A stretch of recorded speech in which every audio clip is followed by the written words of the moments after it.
আমন্ত্রণ ডিবিসি নিউজের বিশেষ আয়োজনের সাথে আছি ইব্রাহিম পাঠান। দর্শক, আগামীকাল 1 এপ্রিল থেকেই শুরু হচ্ছে দেশের সবচেয়ে বড় IT fair digital device and innovation expo 2021। এবছরের প্রতিপাদ্য মেক হেয়ার সেল হেয়ার। এই উপলক্ষে আজকের আয়োজন আইসিটি বিভাগ ও বাংলাদেশ কম্পিউটার সমিতির সাথে এবারের আইটি ফেয়ারের অন্যতম আয়োজক বাংলাদেশ হাইটেক পার্ক কর্তৃপক্ষ। আমরা তাই আলোচনার বিষয় ঠিক করেছি হাইটেক পার্ক, বিনিয়োগ ও কর্মসংস্থানের নতুন ক্ষেত্র। যুক্ত হয়েছেন বাংলাদেশ হাইটেক পার্ক কর্তৃপক্ষের ব্যবস্থাপনা পরিচালক এবং বাংলাদেশ সরকারের সচিব হোসনে আরা বেগম, এবং যুক্ত হবেন ওয়ালটনের প্রধান নির্বাহী কর্মকর্তা প্রকৌশলী লিয়াকত আলী। জি, হোসনে আরা বেগম, আপনাকে স্বাগত জানাচ্ছি এবং আমরা অপেক্ষায় আছি প্রকৌশলী লিয়াকত আলী যোগ দিবেন। আপনাকে দিয়ে আলোচনা শুরু করতে চাই যে আগামীকাল এই ইনোভেশন এক্সপোটি শুরু হচ্ছে এবং বলা হচ্ছে সবচাইতে বড় ইনোভেশন এক্সপো। করোনার কারণে এবার এই প্রদর্শনীটি সীমিত করা হবে, এটি আগেই ঘোষণা দেওয়া হয়েছে, কিন্তু এই সীমিতটা আসলে কতটা সীমিত, কিভাবে বাস্তবায়ন করবেন? অনেক ধন্যবাদ আমাদেরকে প্রশ্নটা করার জন্য। কারণ এখন কোভিড মহামারীর সময় নতুন করে এটার বিস্তার লাভ করছে বলে আমরা এটাকে অবশ্যই সীমিত আকারে করছি। সেভাবে করছে যে খুব অল্প কয়েকজন আমাদের ফিল্ম আর্কাইভে যোগ দেবেন এবং বাকিরা সবাই অনলাইনে যুক্ত থাকবেন। এবং আমাদের সমস্ত স্টলগুলো এটিও হবে ভার্চুয়ালি, এবং সেমিনার যেগুলো হবে সেটিও আমাদের বেশিরভাগই হবে ভার্চুয়ালি এবং অনলাইনে, এবং সেই সাথে অল্প কয়েকটা সেমিনার আমরা যেখানে আমরা 20 থেকে 25 জনকে যাতে তারা তাদের বক্তব্যগুলো উপস্থাপন করতে পারেন এবং সরাসরি প্রশ্ন উত্তরে অংশ নিতে পারেন। কাজে আমাদের যে সদস্য সরকার যে নির্দেশনা দিয়েছেন আমাদেরকে, যে আমরা এখন সবসময়ের জন্য সংযুক্ত থাকবো ডিজিটালি, কিন্তু আমরা আমাদের ডিস্টেন্স মেনটেন করব, আমাদের স্বাস্থ্যবিধি মেনে চলবো, এবং সেটির জন্যই আমরা আমাদের সকল কর্মকাণ্ডকে সীমিত পরিসরে নিয়ে এসে যাতে করে আমাদের স্বাস্থ্যবিধি মেনে আমরা। কতগুলো প্রতিষ্ঠান এখানে যুক্ত হবে? নিশ্চয়ই সরকারি এবং বেসরকারি প্রতিষ্ঠান মিলিয়েই থাকবে এখানে। জি, এখানে আমাদের কিন্তু যে সেমিনারে আমাদের এখানে মানে আমরা 12টি সেমিনারে আয়োজন করেছি, সেখানে আমাদের সরকারি বেসরকারি প্রতিষ্ঠানগুলো আমাদের অনলাইন এবং সেই সাথে কয়েকটি 4-5টি সেমিনার আমাদের 4টা কি 5টা সেমিনার আমাদের যেখানে সরাসরি যুক্ত হবেন, আর বাকিরা সব অনলাইনে থাকবেন।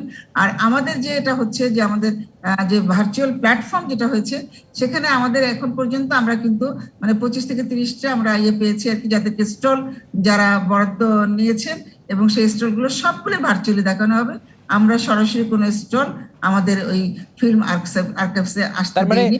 সরাসরি কোনো দর্শক এই প্রদর্শনীতে যেতে পারছেন না? না, সরাসরি যেতে পারছি না, সবাইকে ভার্চুয়াল প্ল্যাটফর্মের মাধ্যমে যেতে হবে।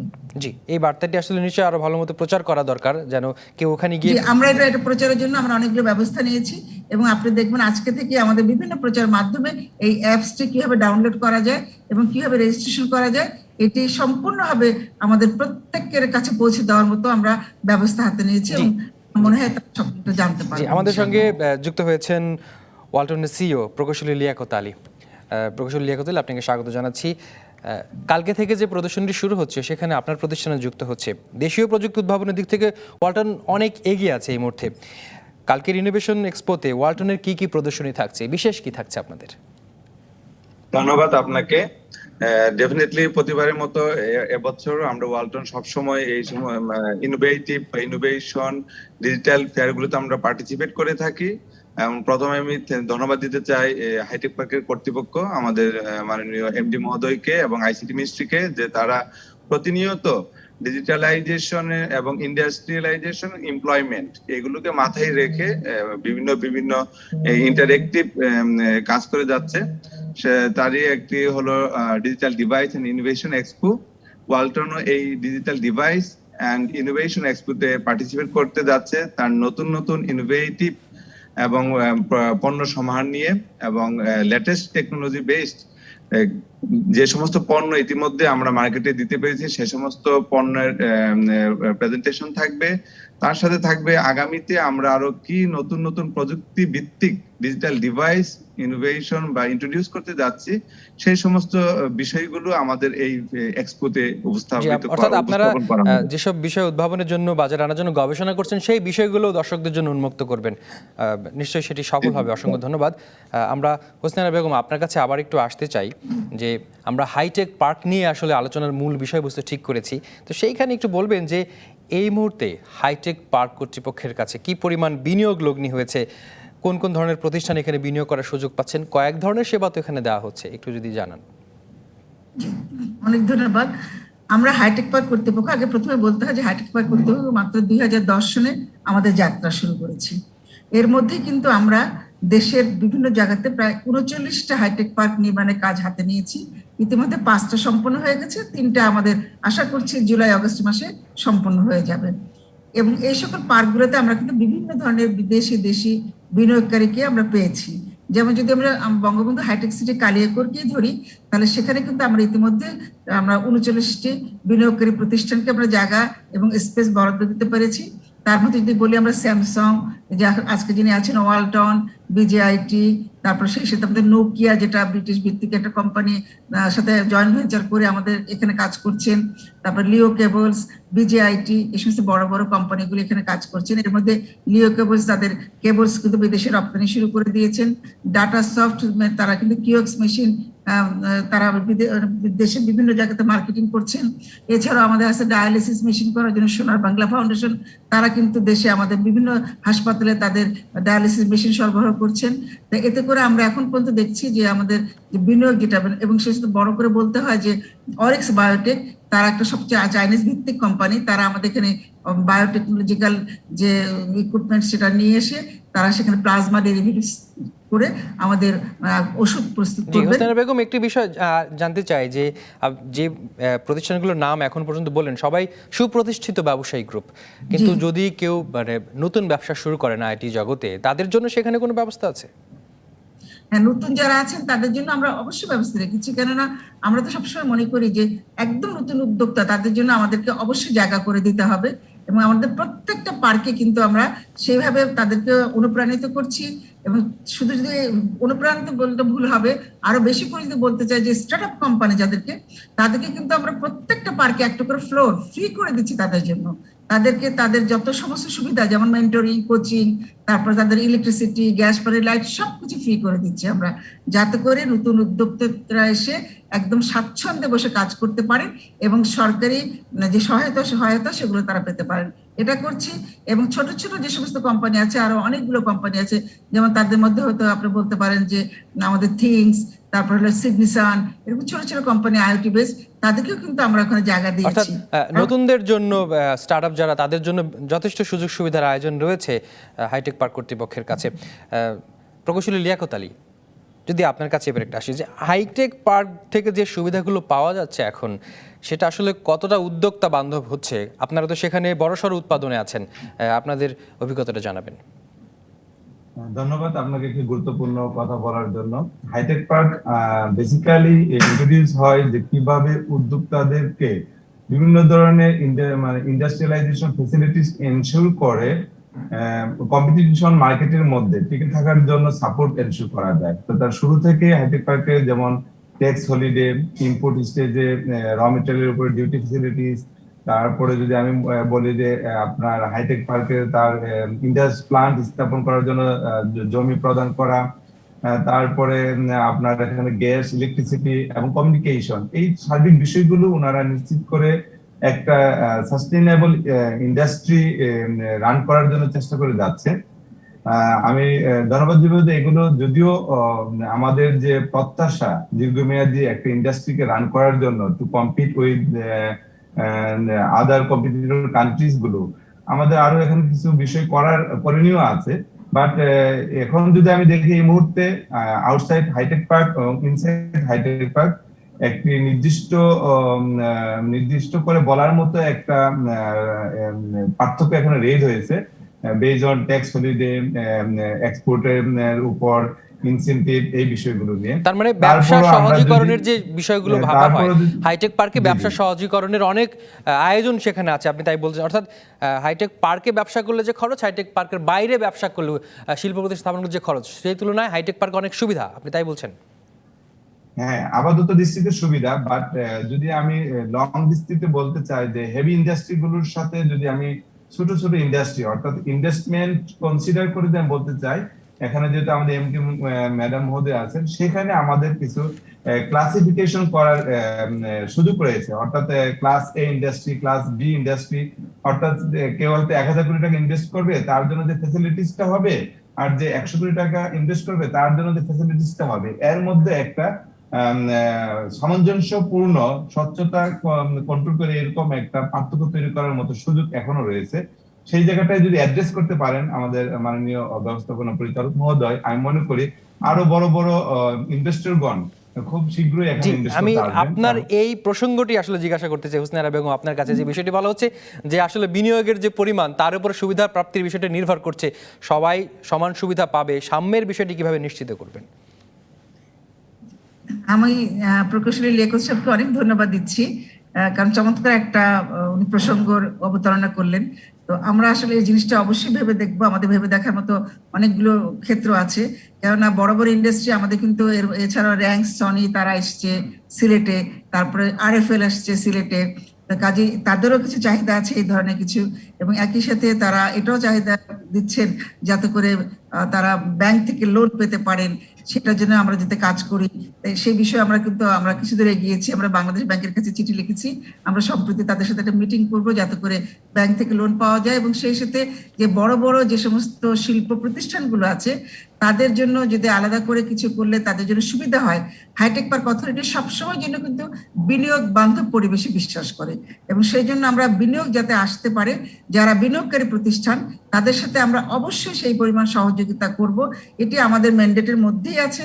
আমাদের মাননীয় প্রধানমন্ত্রী কিন্তু সবসময় জন্য বলেন যে বিনিয়োগ বান্ধব পরিবেশ সৃষ্টি করতে হবে এবং তাদেরকে সেই অনুযায়ী প্রণোদনা দিতে হবে, এবং সেই প্রণোদনার জন্য কিন্তু আমরা সম্প্রতি যে 14টা SRO জারি করা হয়েছে আমাদের NBR থেকে, আরো কিন্তু SROর জন্য আমরা NBR এর সাথে সম্প্রতি আমরা মিটিংও করেছি। জি হোসনে আরা বেগম, একটি বিষয় জানতে চাই যে আসলে হাইটেক পার্কে বিশাল কর্মযজ্ঞের জায়গা, যদিও অনেক কিছু অটোমেশনের মাধ্যমে হয়, কিন্তু সরাসরি কর্মসংস্থানের একটি সুযোগ রয়েছে। সেইখানে কর্মসংস্থান কি পরিমাণ সৃষ্টি করা যাচ্ছে? আমাদের সামগ্রিক অর্থনীতি তার অবদানই আসলে কতটুকু হতে যাচ্ছে? যে এটা খুবই খুবই গুরুত্বপূর্ণ একটা বিষয়, কেননা হাইটেক পার্কের সৃষ্টি হয়েছে কর্মসংস্থান সৃষ্টি, দেশি বিদেশি বিনিয়োগকারী আকৃষ্টকরণ, আমাদের রেভিনিউ জেনারেশন করেন এবং দক্ষতা উন্নয়ন। তা আমরা দক্ষতা উন্নয়নের জন্য কাজ করছি কেন? যাতে কর্মসংস্থানের সৃষ্টি হয় এবং বৃদ্ধি পায়। আমাদের কালিয়াকৈরে যখন আমরা সবগুলো যতগুলো প্রতিষ্ঠান তারা জায়গা নিয়েছে, তারা যখনই তাদের ব্যবসার কাজ শুরু করে দিতে পারবেন তখনই আমরা মনে করতে পারবো প্রায় 1 লক্ষ লোকের কর্মসংস্থান হচ্ছে। আমার যশোরে কিন্তু ইতিমধ্যে আমার 1000 জন কিন্তু কাজ করছে, 5000 জনের আমাদের আমাদের আমাদের যে আছে লক্ষ্যমাত্রা স্থির করা আছে। আমার জনতা টাওয়ারে কিন্তু আমার প্রায় 970 জন কাজ করছে এখন, ছোট্ট একটা জায়গা সেখানে, এবং সেখানে স্টার্ট আপদের জন্য আমরা একটা ফ্লোর ফ্রি করে দিয়েছি। তারপর একই সাথে আমার সিলেটে কিন্তু আমার এখন 50,000 জন কাজ করবে, যখন আমাদের র্যাঙ্কস, তারপর RFL এবং RTM বিশ্ববিদ্যালয় এই সমস্ত কাজ শুরু করে দিবে, তখন কিন্তু তাদের ওখানেও আমাদের অনেক কর্মসংস্থানের সুযোগ আছে। এভাবে রাজশাহী আছে, এবং 11টি জেলাতে আমাদের এখন 11টা শেখ কামাল ট্রেনিং সেন্টার হচ্ছে, 8টি জেলাতে হচ্ছে। এইভাবে কিন্তু 64 জেলাতে যখন Sheikh Kamal IT training and inclusion centre স্থাপিত হয়ে যাবে তখন কিন্তু আমরা আরো বেশি কর্মসংস্থানের সুযোগ সৃষ্টি করতে পারবো। জি হোসনে আরা বেগম এবং প্রকৌশলী লিয়াকত আলী, আপনারা দুজন আমাদের সঙ্গে যুক্ত আছেন। আমাদের একটা বিরতির সময় হয়েছে, ফিরে এসে আরো অনেক বিষয় শুনবো হাইটেক পার্ক সম্পর্কে। দর্শক, ডিবিসি নিউজের বিশেষ আয়োজনে একটা বিরতি নিচ্ছি, সঙ্গে থাকবেন। আবারও স্বাগত ডিবিসির বিশেষ আয়োজনে, বিষয় হাইটেক পার্ক, বিনিয়োগ ও কর্মসংস্থানের নতুন ক্ষেত্র। এই বিষয়ে আলোচনায় আমাদের সঙ্গে যুক্ত আছেন বাংলাদেশ হাইটেক পার্ক কর্তৃপক্ষের ব্যবস্থাপনা পরিচালক হোসনে আরা বেগম এবং ওয়ালটনের প্রধান নির্বাহী কর্মকর্তা প্রকৌশলী লিয়াকত আলী। আপনারা দুজনে আমাদের সঙ্গে যুক্ত আছেন। হোসনে আরা বেগম, আপনার কাছে আবারও একটু আসতে চাই, এই পর্বে আমাদের সময় একটু কম, আমরা একটু জানতে চাই যে আসলে এর আগে বলছিলেন বিরতির আগে যে যথেষ্ট পরিমাণ কর্মসংস্থান সৃষ্টি হচ্ছে, প্রশিক্ষণের ব্যবস্থা আছে, কিন্তু রপ্তানি একটি বড় লক্ষ্যমাত্রা আমাদের। সেই জায়গায় আসলে কতটা এগিয়ে আছি আমরা, রপ্তানি কতটুকু বাড়াতে পারছে হাইটেক পার্ক কর্তৃপক্ষ? হাইটেক পার্ক কর্তৃপক্ষ থেকে আমাদের রপ্তানির বিশেষ সুবিধা আছে, কিন্তু আমরা কিন্তু প্রথমে আগে আমাদের দেশীয় মার্কেটটাকে বেশি বিবেচনায় নিয়ে এসেছি। কারণ আমাদের বলা হচ্ছে আর কি যে আমাদের দেশীয় যে চাহিদা, যেমন ল্যাপটপ, মোবাইল, ফ্রিজ, হোম অ্যাপ্লায়েন্সের চাহিদা আমরা কিন্তু বাইরে থেকে আমদানি করছি। সেজন্য আমাদের মাননীয় প্রধানমন্ত্রী সবসময় যেটা বলছেন যে আমরা আর আমদানি নির্ভর থাকবো না, আমরা বরঞ্চ রপ্তানি করব। তা আমদানিকে আমরা কমিয়ে আনার জন্য আগে আমাদের যে দেশীয় যে চাহিদা, সে চাহিদাকে মিট আপ করতে হবে। এই জন্য কিন্তু হাইটেক পার্ক থেকে একটা প্রণোদনা দেওয়া আছে যে যারা আমাদের দেশীয় মার্কেটটাকে মধ্যে ফুলফিল করবে তাদের জন্য কিন্তু আমাদের কোনো ট্যাক্স দিতে হবে না। কিন্তু আমরা 10% বিদেশে রপ্তানি করতে পারবো। ইতিমধ্যে কিন্তু আমরা রপ্তানির কাজ শুরু করে দিয়েছি, যেমন বাংলাটনিক্স ওরা মোবাইল অ্যাসেম্বলি করছে, লিও ক্যাবলস তারা কেবল অ্যাসেম্বলি করে কানাডাতে তারা রপ্তানি করেছে।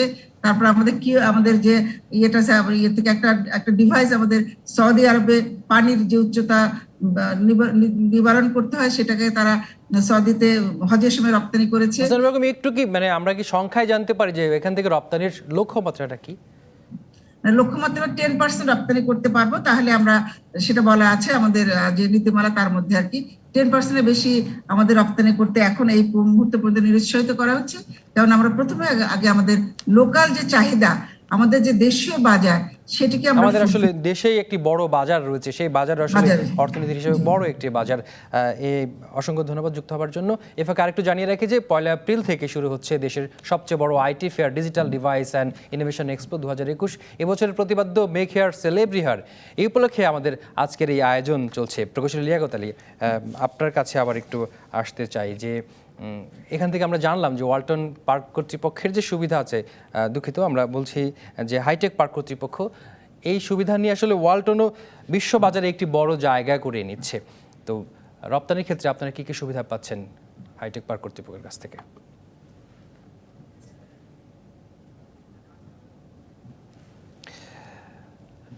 লিয়াকত আলী, আপনাকে শুনতে পাচ্ছি না। দুঃখিত। ধন্যবাদ আপনাকে সুন্দর কোশ্চেন করার জন্য। রিসেন্টলি হাইটেক পার্ক কর্তৃক আমাদের একটি ইউনিট প্রাইভেট হাইটেক পার্ক এবং হাইটেক পার্ক ঘোষিত হয়েছে। আমরা চাচ্ছি যে আমাদের ফুল ইউনিটকে হাইটেক পার্ক এবং প্রাইভেট হাইটেক পার্ক আন্ডারে নিব, এবং তার জন্য আমাদের এই অনুমোদনের প্রক্রিয়া কর্তৃপক্ষের নিকট ইতিমধ্যে প্রক্রিয়াধীন রয়েছে। এটা পেয়ে গেলে কিন্তু হাইটেক পার্ক কিন্তু তাদের প্রাইভেট হাইটেক পার্ক এবং হাইটেক পার্কের মধ্যেই প্রায় অ্যারাউন্ড 30,000 এমপ্লয়মেন্টের ব্যবস্থা করতে পারবে অনলি থ্রু ওয়ালটনের মধ্যে দিয়ে। এবং আমরা যদি এক্সপোর্টের ক্ষেত্রে দেখি, ডেফিনেটলি এক্সপোর্ট করার ক্ষেত্রে কিন্তু হাইটেক পার্কের একটি বিশেষ সুবিধা রয়েছে, সেটা হলো অনলি এক্সপোর্টের জন্য যে সমস্ত র মেটেরিয়াল আমার দেশে নিয়ে আসবো এবং এই র মেটেরিয়াল দিয়ে আমি যে ফিনিশ গুড বানাবো এবং এক্সপোর্ট করবো, সেই সমস্ত র মেটেরিয়ালের উপর কিন্তু কোনো ধরনের ডিউটি থাকছে না। তো এটা একটি বড় বেনিফিট টু ইনহ্যান্স এক্সপোর্ট। যদিও আমরা ইতিমধ্যে আপনার এই গত বছর এই প্যান্ডামিকের মধ্যেও কিন্তু আমরা প্রায় অ্যারাউন্ড 50 কোটি টাকার মতো ডিজিটাল ডিভাইস অর্থাৎ হাই টেকনোলজিক্যাল ডিভাইস এক্সপোর্ট করতে সক্ষম হয়েছি। এটা আমি 2020 একটা পরিসংখ্যান দিচ্ছি। সো এই বিশাল মহামারীর মধ্যে কিন্তু আমরা এক্সপোর্ট একটি যদিও সংখ্যাটা কম অনেকের মনে হবে, বাট আমি মনে করি এটি গুড সাইন যে আমাদের দেশ থেকে হাইটেক পণ্য এক্সপোর্ট হচ্ছে। এবং এই এক্সপোর্টটাকে আরো এনহ্যান্স করার জন্য আমরা চাচ্ছি কিভাবে আমাদের যে বিভিন্ন যে বিশ্ব গ্লোবাল মার্কেটিং, সেখানে কিভাবে আরো বেশি ইনপুট দিতে পারি। এবং সেই ইনপুটটা দিতে গেলে আপনি হয়তো জেনে থাকবেন যে প্রাইস একটি ইস্যু। তো সেই প্রাইসকে আমরা ওভারহেড কস্টকে কিভাবে কমিয়ে আন্তর্জাতিক মার্কেটের সাথে কম্পিট করে মেড ইন বাংলাদেশ টেকযুক্ত ডিজিটাল ডিভাইস এক্সপোর্টকে আমরা বৃদ্ধি করতে পারি, তার জন্য কাজ করে যাচ্ছি। এবং সেই কাজকে ত্বরান্বিত করতে হাইটেক পার্ক কর্তৃপক্ষ, আইসিটি ডিভিশন, অর্থ মন্ত্রণালয়, বাণিজ্য মন্ত্রণালয় এবং এনবিআর সহ সবাই কিন্তু সহযোগিতা করে যাচ্ছে। তো এটি একটি সমন্বিত উদ্যোগ এবং সেই সমন্বিত উদ্যোগটির হোক হচ্ছে হাইটেক পার্ক কর্তৃপক্ষ। আমি মনে করি তাদের এই চলমান প্রক্রিয়া যদি গতিশীল আরো বৃদ্ধি পায়, আমি মনে করি এই রপ্তানির ক্ষেত্র আমাদের প্রবৃদ্ধি আরো বৃদ্ধি পাবে। জি, অসংখ্য ধন্যবাদ প্রকৌশলী লিয়াকত আলী, আপনি মূল্যবান সময় দিয়েছেন আমাদের সঙ্গে। হোসনেরা বেগম, আপনি অনেক গুরুত্বপূর্ণ সময় দিয়েছেন আমাদের এই বিশেষ আয়োজন। অসংখ্য ধন্যবাদ দুজনকে, ভালো থাকবেন। ডিবিসি নিউজের বিশেষ আয়োজন এ পর্যন্ত, সঙ্গেই থাকুন।